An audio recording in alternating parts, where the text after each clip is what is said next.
اے نبی صلی اللہ علیہ وآلہ وسلم، کہہ دو کہ میں تو اپنے پروردگار ہی کی عبادت کرتا ہوں اور کسی کو اس کا شریک نہیں بناتا۔ یہ بھی کہہ دو کہ میں تمہارے لیے نہ کسی نقصان کا اور نہ نفع کا کچھ اختیار رکھتا ہوں۔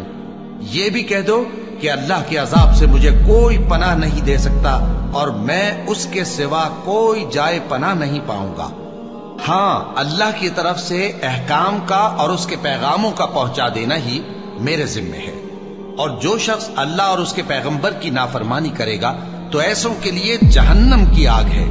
وہ ہمیشہ ہمیشہ اس میں رہیں گے، یہاں تک کہ جب یہ لوگ وہ دن دیکھ لیں گے جس کا ان سے وعدہ کیا جاتا ہے، تب ان کو معلوم ہو جائے گا کہ مددگار کس کے کمزور ہیں اور شمار کن کا تھوڑا ہے۔